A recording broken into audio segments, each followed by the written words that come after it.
Hey folks, welcome back. This is Joel, and in this video, we'll be talking about setting up a L2 data center interconnect using VXLAN. Okay, so let's jump onto our whiteboard. What's the game plan for our video, right? And again, if you have not already checked out the previous VXLAN videos on Aruba CX, do check them out because we'll be using a lot of learnings from them. Okay. All right, so what do we have here? So we have like a customer, right? So we have a customer with like 3 sites. So we've got like site number 1, site number 2, and site number 3. And in each of the site, what do they have? They have like a couple of, let's say, servers, right? So you can think of these devices at the edge, right? These are like the border leaves, okay? So what do they have? They have like, their main goal here is they have 2 segments, right? So they have VLAN 101, whichever I'm highlighting in yellow, so that's your VLAN 101, and they have VLAN 102 at each of their 3 sites, right? And their whole goal is to make sure that the servers in 101 are able to talk to each other, right? And the servers in 102 are able to talk to each other, and that's why they have come to us with the requirement that they want an L2, right, overlay. They want to extend L2 across this network. But the main challenge for them is, as you see here, this network is L3. This is a L3 network. This could be like MPLS, this could be like some sort of a point-to-point network, right? Some sort of leased lines, whatever it is, right? But they have a L3 network here. Doesn't really matter. This could be OSPF, this could be EIGRP, whatever routing you want to run here. It could be anything, but they have a typical L3 network and they want to create L2 overlays on top of the L3 network, right? So our solution which really fits here is the VXLAN solution. Right, there are other solutions as well in the Cisco's world. You can do something similar with OTV and things like that. But for this particular discussion, let's keep it very straightforward. That the solution which we'll be using is the VXLAN, and our goal is to create L2 overlays over the L3 network. Okay. Now the very first thing you might ask is, okay, Joel, we have done VXLAN previously, but the topology did not look like this. Yes, that's right. So previously, whenever we talked about a data center, right, we used a topology of this sort. We used, say, the most simplest topology was 2 leaves and 2 spines, right? So you have spine 1, spine 2, you had leaf 1 and leaf 2, and then you went about connecting each of the leaves to the spines in this way. This was the topology which we have. This was your L3 connections, right? And you created overlays in this particular network. Now, honestly, if you carefully look at this, whatever we have here, right, this actually resembles the very same. So this spine layer, right, whatever you used to have as a spine layer is nothing but this WAN router, correct? Right? And then you have whatever you used to have as the leaves are basically these border leaves, right? And this is L3 and this is L3. So the topology is still the same. It's just looks a little different because the way we have drawn it, right? The topology is still the same, so the underlying functionality is still going to be the same, right? You're just not going to have a dedicated spine layer here. Instead of that has been collapsed into one single device called, let's say in this case, the WAN router. So you might not end up earlier, in the most typical design which we use is we run IBGP here, right? And this guy becomes the route reflector. So we normally run IBGP between the leaves and spines, and you make the spine as the route reflector. In our topology, what we are going to do is we are not going to be running, we are not going to enable route reflector on the WAN router. Rather, we will use because we just have 3 leaves, right? We'll end up creating a full mesh IBGP network. That's the only difference. But the underlying technology will still remain the same, which means you still need to create BGP EVPN control plane, right, for the overlay. For the underlay, we are going to use OSPF to create to enable reachability between all the 3 leaves. And for the overlay, we'll use BGP EVPN, and then we'll use VXLAN 2 in the data plane, right? So that's the goal. That's what the customer is asking us to do. That is to create a L2 overlay for their segments across this L3 network. Okay. Now, this is great, but there is going to be a bonus content as well. What is the bonus content? In addition to creating this L2 DCI, what we will also do is we will enable routing functionality as well, right? Now again, there are going to be different ways to do this. We can actually use L3 VNI, right? The symmetric IRB, which we talked in the previous video, but we are not going to do that. In this video, we are going to keep it very simple. As you see in each of the site, we have also added a router, right? So we are going to use this dedicated router which has been added at each of the sites to do the routing between the two segments. So at the end of the video, we'll actually be able to talk between these two segments, right? So any of this host will be able to talk to, say, this particular host or this particular host. So that's the goal, right? And how are we going to achieve that? Give me a minute, let me pause. All right, so how are we going to achieve that, right? So like I said, we have gone ahead and added a router at each of the site, right? So now what we will end up doing is, so since we have 3 routers here, right? How do you achieve some sort of a high availability between these 3 routers? How do you do redundancy? It is using VRRP, right? VRRP is the first hop redundancy protocol, and we are going to be using that. And you know, when you use VRRP, one router becomes the master and the rest of the router becomes the backups, right? So that is what we are going to be doing, right? And let me now take a minute to explain how the traffic path or the traffic is going to flow, right? So the very first one is going to be, like I said, the main use case of this video is to create the L2 overlay, right? So let's say this particular host wants to talk to another host in the same L2 domain. This is going to be very straightforward, right? So this host's MAC address will be learned by this leaf, and this host MAC address will be learned by this leaf, and using BGP EVPN, that those MAC addresses are shared, right? So when this particular host wants to talk to this host on the top, the packet will come all the way to the leaf, and from the leaf, you know, it is going to use the VXLAN tunnel to send the packet all the way to the leaf 3, right? Then the VXLAN is going to be decapsulated, packet is bridged in to the particular host, and the reverse traffic is also same thing. We are going to have a VXLAN tunnel, right, from leaf 3 to leaf 1, because this MAC address is learned from leaf 1. As simple as that, right? That's going to be for the L2 overlay, right? The same logic is going to apply for the other segment as well. Now what is going to be interesting is how is, say, this particular host in the segment 101 going to talk to this particular segment in 102, right? So how are we going to achieve the connectivity?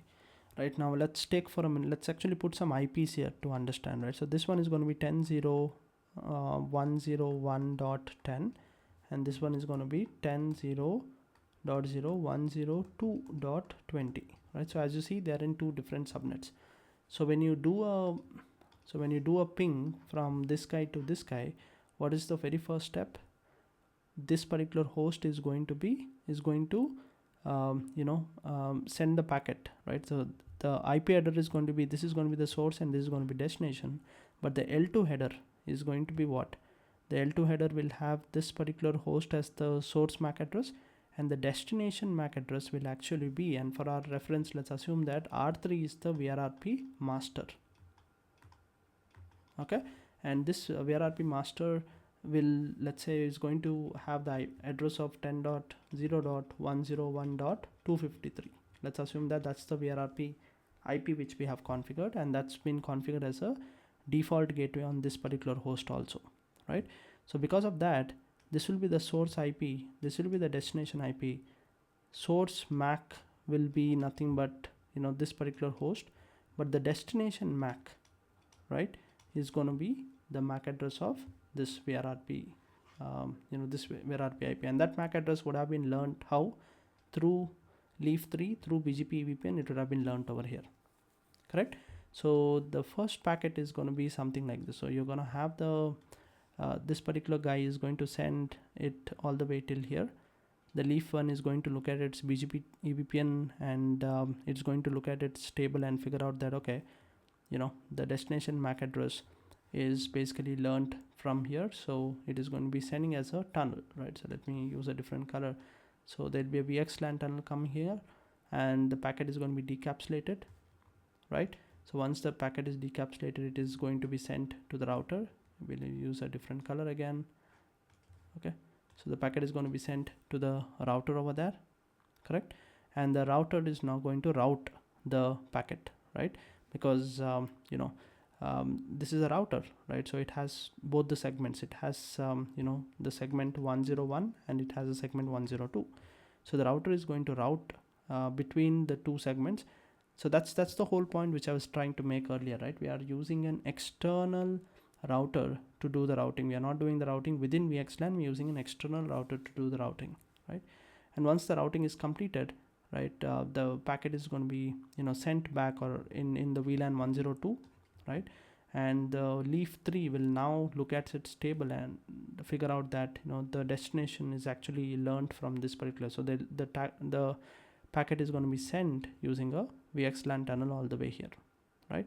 And from there, obviously, the packet is going to be decapsulated and sent down like this, right? So and the reverse also flows in the very similar fashion, right? So now this is a very this is a bonus content, right? This whole video is mainly for creating a L2 DCI, but in addition to L2 DCI, we have also enabled routing, right? Which means we have kind of made this into a L3 DCI, right?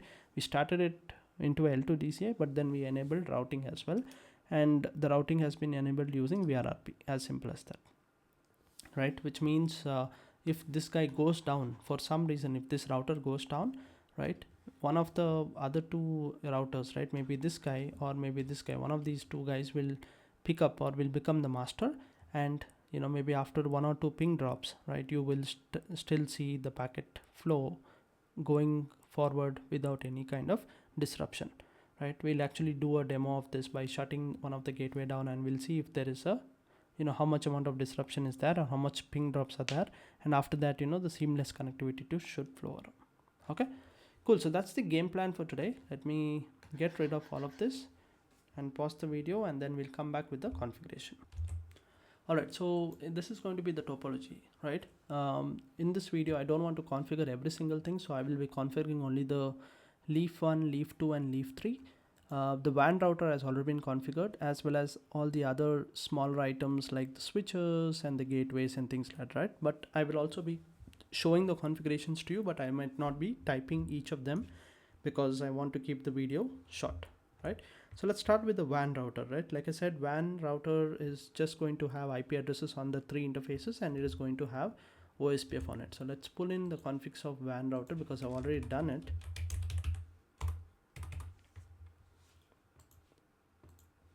Right, so I'm gonna do just no paging. Let's look at the configs. As you see here, the 3 interfaces are 1/1, 1/2, and 1/3. I've just gone and put in IP addresses on them. You can use any subnets you want. I'm using 11.1, 12.1, and 13.1. I've also enabled the OSPF, as you see here, with the router ID. And area 0, and I'm basically enabling OSPF point to point on all the 3 interfaces. Perfect.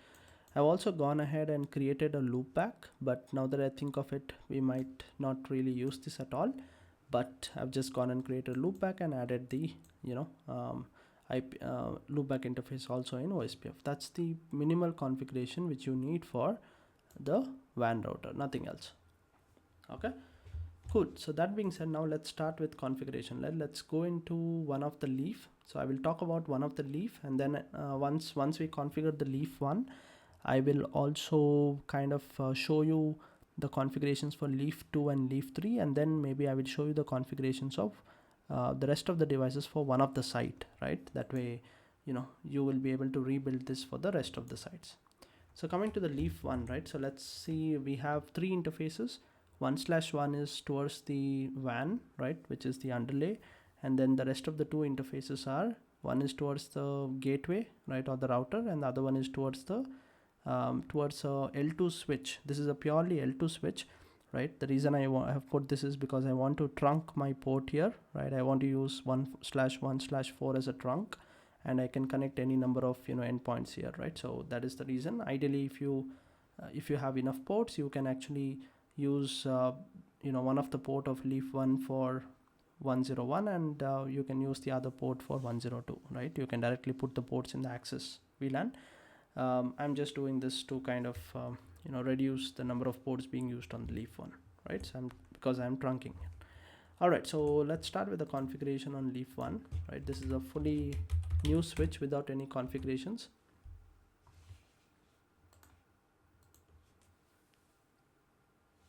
So the first time when you go into a switch, right, it is going to ask you for setting the password. I'm not going to put anything, right? So let's start with the minimal stuff, right? Let's put a host name. I'm going to say leaf1, and let's start by configuring let's start by configuring the OSPF configuration. So let's say router OSPF, because we need it for the underlay, right? Let's put a router ID. I'm going to be using the loopback IP for this one, so it's going to be 101.33. Let's enable maybe BFT on all interfaces. Sorry, so it's going to be BFT all interfaces, and then let's also enable the area. It's going to be area 0.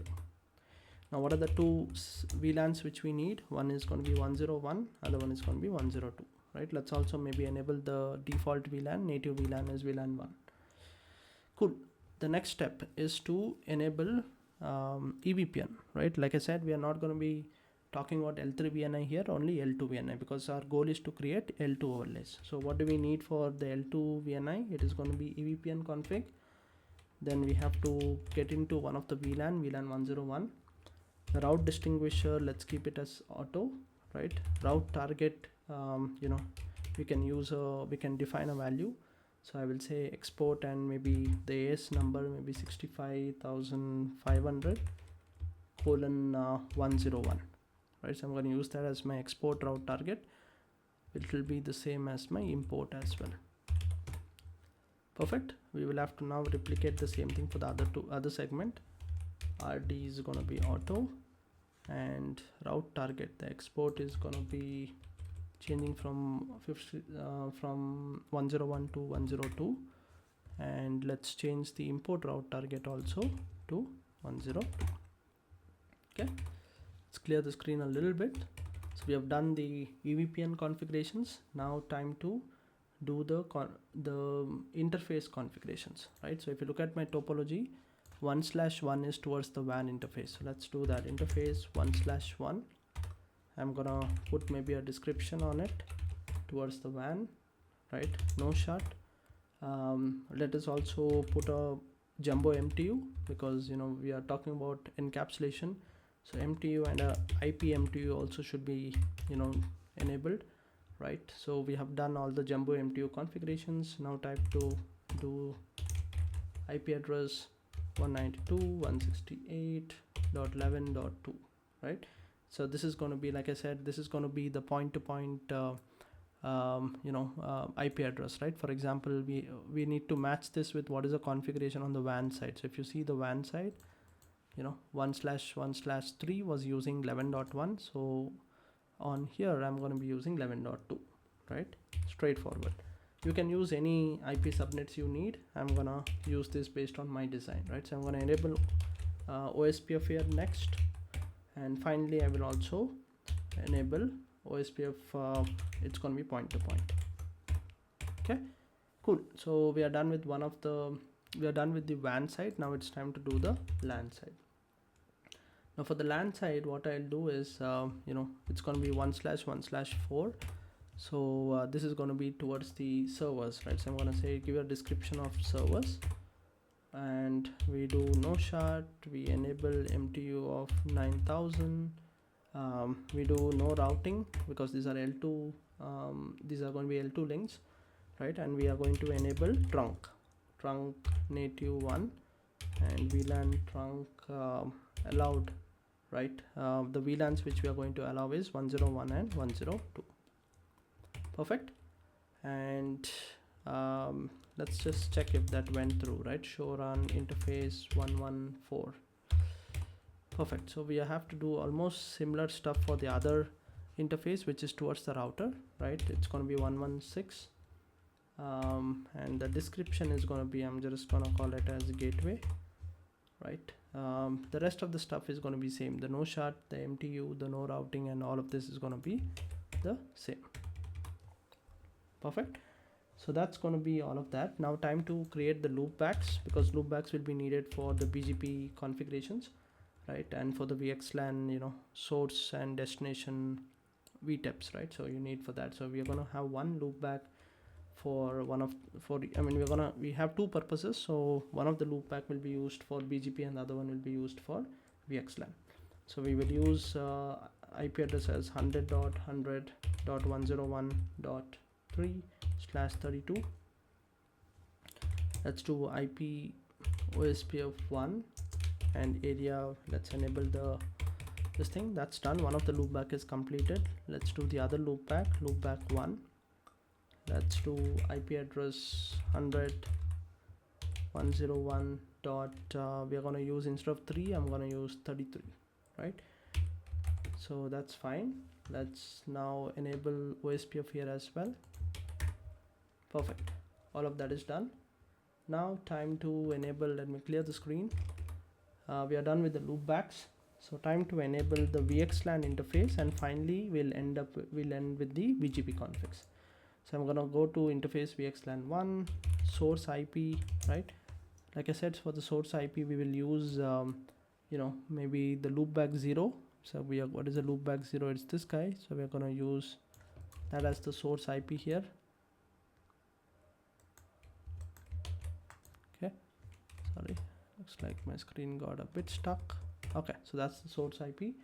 There should be no short.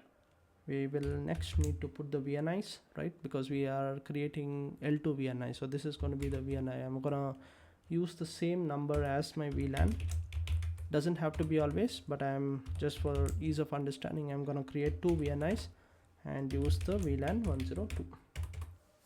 Perfect. So we are done with all of the VXLAN config. Now the last part remaining is the control plane, right? The BGP part. Let's do that. Let's start with router BGP 65500. That's the AS number. We are going to use iBGP. The BGP router ID is going to be let's use the 33 over here, right? The loopback 1. Maybe let's disable the fast external failover, right? Not mandatory, but something which I like to do. Now let's put we can create peer groups and stuff, but since we have just 2 neighbors, right, we are going to be using a full mesh for iBGP. I'm not gonna trouble myself too much with creating all of that, so I'm gonna directly use so one of the peer will be 101.55, right? The remote AS is gonna be the same because we are using iBGP. We will have to use update source, right, to loopback 1. Cool, looks good. Same configurations has to be repeated.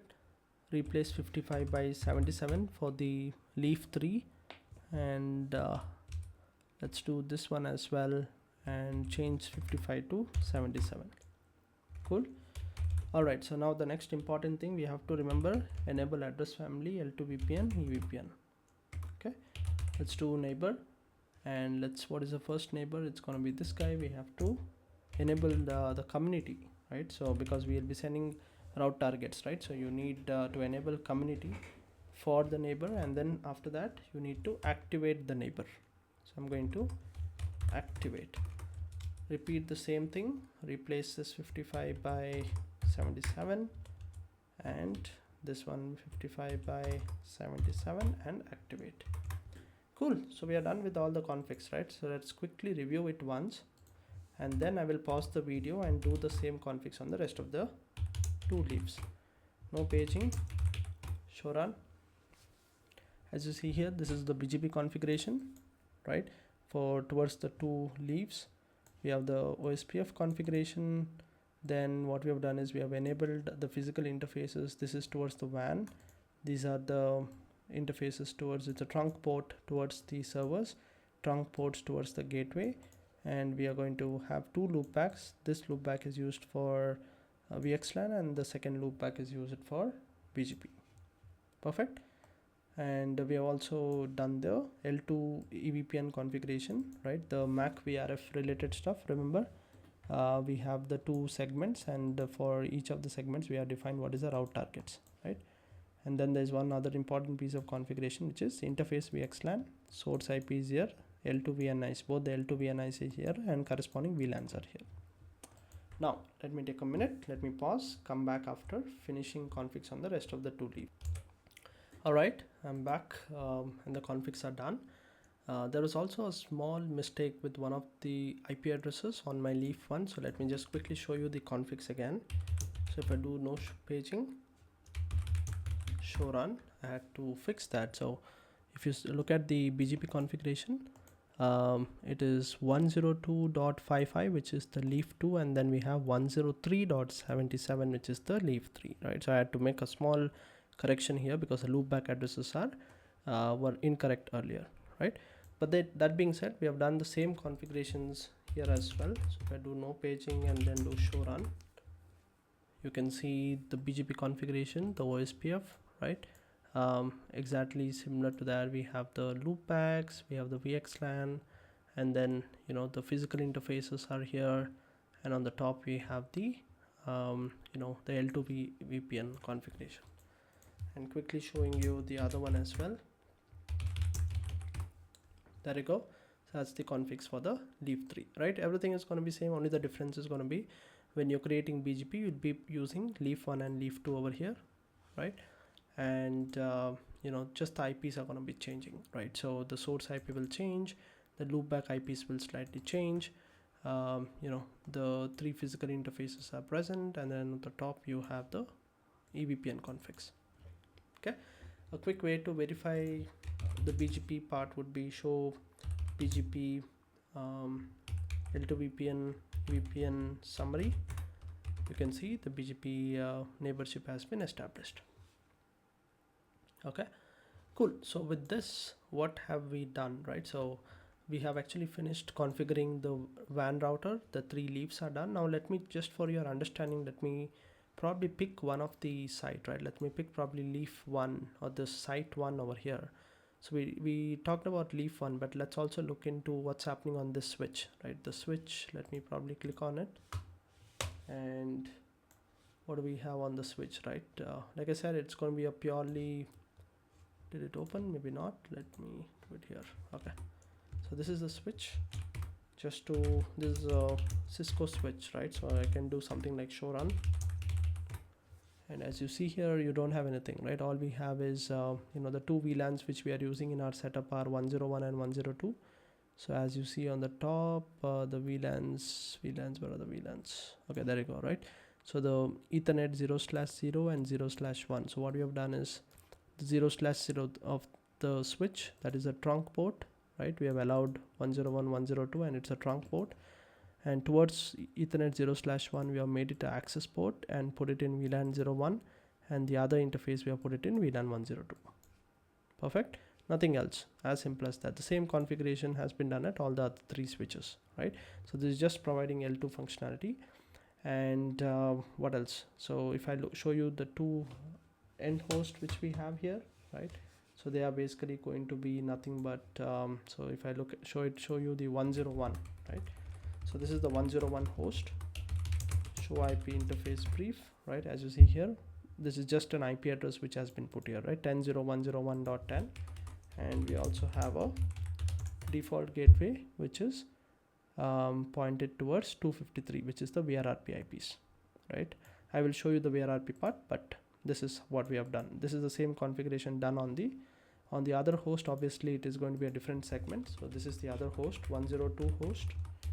So if I do show IP interface brief, you can see it is 102.10, and if I do show IP route, you can see it is 102.253.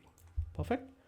That's all done. Now this particular, what is happening on the routers, right? So on the routers, let me open up one of the router, right?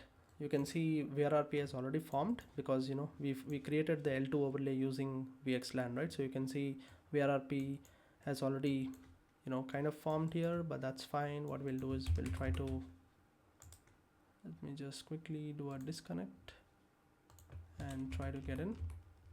Okay, so there you go. Let me just do term length 0 and show you the running config. Perfect. So like I said, we've got the 2 segments, right? 101 and 102. We have put .1.1 IPs, the 101.1 and 102.1 as the physical interface IPs or the IPs of the SVIs. And then we have also used VRRP, right? So we have created VRRP 1 and VRRP 2. VRRP1 is for 101 segment, and you can see it is .253, and here also you have .253. Make sense? And what else? So this interface, the interface pointed towards the leaf one, that is basically your trunk port, right? So that's your trunk port. And then you know, we have created the two SVIs, as simple as that, right? So the job of this guy is to do routing, right? Because both the SVIs have been defined here, they are connected routes, right? So you know, if the traffic comes on this VLAN and it is destined to this VLAN, it will be able to route it. So if I had to show you show IP route, you will basically see that 101 is here and 102 is here, so it will be able to route, right? That's the whole job of it, right? And like I said, VRRP configuration is that, because of which if I show you show VRRP, you can see it has already formed VRRP, right? So you can see this particular router 1 is the backup router, it is taking the backup. Similarly, if I show you the router 3, let me just go to router 3, we disconnect and connect again. So if I show you show VRRP over here, you can see it is the master, right? So router 3 has become the master for both the segments, right? I have not explicitly set the priority. The default priority is 100, so it is probably taking it based on MAC address or some other sort of election mechanism which VRRP uses. As a result, the router 3 has become the master. Cool, so we are all set now. What we'll do is, first let's do verification of our L2 overlays, and finally we'll do a verification of the L3 overlays. Right, for the L2 overlay, let me do a packet capture over here, right, on this 1/1 interface. Where is my packet capture? Okay, over here. So let me grab it here, right? So I'm doing a packet capture on this interface over here on the leaf one.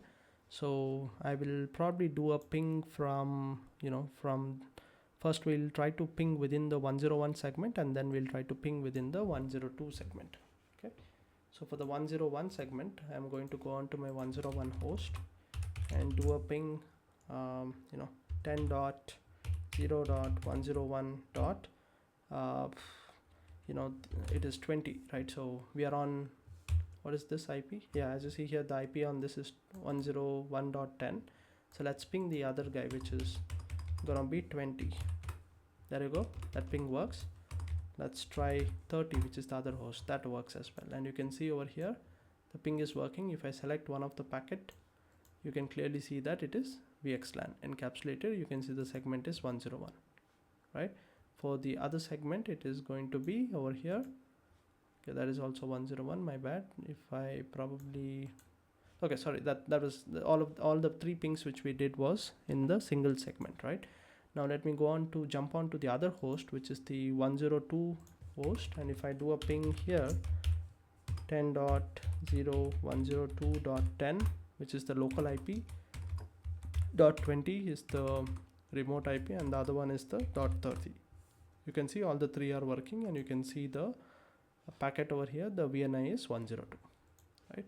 Quickly showing you the BGP tables as well. So if you look at show BGP L2 VPN EVPN, right, you will end up seeing all the route types, right? The route types here will be mainly route type 3 and route type 2, right? So you can see for L2 VNI 101, 101, 101, this is .3, this is .5, this is .7, right? So this is leaf 1, this is leaf 2, and this is leaf 3. And from each of the leaves, you can see the MAC addresses are getting learned, right?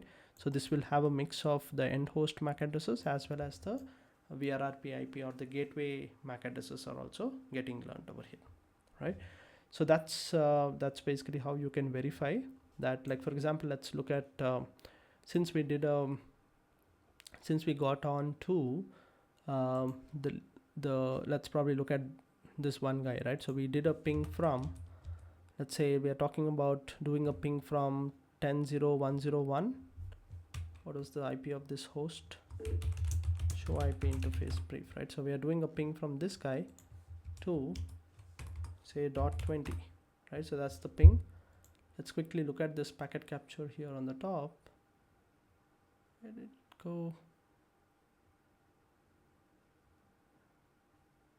Okay, let me do it once again so that I can capture it. Okay, there you go. So I think we've done a packet capture here, so you can see what's happening. This is going from .10 to .20. The MAC address is important for us, right? So you can see the MAC address, the source MAC address is correct. Is it correct? Let's verify. Let's go on to this guy and do show interface Ethernet 0/0. You can see that's the source MAC address, and that's what is seen here as well. The destination MAC address is 60, something with 60, right? So we will have to verify that on, I think we did .20, didn't we? So it's going to be the MAC address on this guy. So if I do show interface Ethernet 0/0, you can see it is ending with 6000, right? So that's the MAC address which you see here as well. And if I go on to my leaf, right, if I do maybe let's do route type 2, and maybe from the 6000 is basically from here, right? So you can see this guy, this is the MAC address, correct? This is the MAC address, and this clearly tells that in order to reach this guy, you need to, the VXLAN next stop is going to be the leaf 2, right? So that's why the VXLAN tunnel is formed and the packet is sent. Okay, so we are all good from the L2 overlay perspective, right? The L2 overlay is working perfectly fine. We have verified that for both the segments. Now the last piece which we need to verify is how the L3 routing is also happening in addition to the L2 overlay, right? Which means what I'm going to do is, since we already know that the router 3 is the VRRP master, correct? So what I'll do is I'll probably come down here. Let's verify that once again. Show VRRP, yeah. So that guy is the master. So I'm going to do a, do I already have a packet capture here? Yes, I think I do. Let me maybe create a new one, right? So I'm going to do a packet capture on this guy so that we get to see the packet going for the routing, right? So I'm going to pull the packet capture here, and let's go on to 101 host, right? Show IP interface brief, right? So that's the host. So what I'm going to do is I'm going to ping the endpoint in the other segment, not in 101. We are on 101, but we will ping 102 dot, maybe let's do, so we are on this guy, let's try to ping this guy, right? So .20 maybe, right? There you go, the ping went through, and you can see on the router, because we were doing a packet capture here, you can see, let me just pull this down here, you can see that the packets have come here, right? For example, you can see the first packet from .10 came to .20, and then the ICMP request. So this was the packet which came into the router, and this is the packet which came out of the router, right? It got routed and it came out. So if you look at this carefully, you will probably see the L2 header keep on changing, right? So this was the packet .10 to .20, and the MAC address was, as you see, 52 some VRRP IP, right, of the gateway. But if you see the packet which is going outgoing, you can see the MAC address has changed, right? And this packet again is going to come into this leaf, and from there, you know, it is going to create a VXLAN tunnel and come inside like this, right? And that's why we can see the packet capture is working, and we can see the ping also worked, correct? Now what we'll do is, just to verify that our VRRP is working, what I'm going to do is I'm going to start a continuous ping. Let's do a repeat of maybe 10,000. So I'm going to do a continuous ping, and let's go on to this router. Let's go out to R3, and I'm going to shut the interface. So by doing this, the VXLAN is going to, sorry, the VRRP, as you see, went down, right? The interface goes down, so VRRP will go down. But you see there were only 3 ping drops over here, correct? Because you know, somewhere here in the middle, right, there were just 3 ping drops, because what's happening is, because we shut the router 3, some other router would have, as you see here, not this one, maybe here, okay, there you go, looks like the router 2 has become the master, correct? You can see here the state has changed from backup to master, and because of that it is going through, right? The traffic is going through. Let me do a no shut now, and we should see that this guy should become the master once again. So show VRRP, okay, there you go, he's become the master once again, right? So looks like it does preemption by default, that's why. Perfect. And you can see the pings are going as expected, right? Let me stop the ping because I don't really need 10,000 pings right now. But yeah, so that's basically everything which I wanted to talk in this video, guys. Just to kind of wrap it up, we set up a L2 DCI, right? Which means we created L2 overlays over the L3 networks. We did this using your VXLAN BGP EVPN. And once the L2 overlay was working, we also added an external router. Now this doesn't always have to be a router, it can also be a firewall, right? So it can be a firewall so that you can even do firewalling capabilities, right? So, this is just a way to send the traffic to a router, right? So you can replace the router with the firewall. But what we ended up doing was, after we created the L2 overlays, we added a external router to the whole VXLAN domain, and we were able to do routing on that. And as a result, we were able to route between the two L2 VNIs, right, using an external router, right? So this is a different mechanism than what we have done in the previous video, which was using symmetric IRB, right, which is more of a anycast distributed type of routing, which is part of the VXLAN itself, right? But here today what we did was, we did bridging in the VXLAN, we did routing outside of the VXLAN. Okay, so hope this was kind of useful. Please come back for more videos on some new technologies on the network and the security front. All right, have a good one. Bye.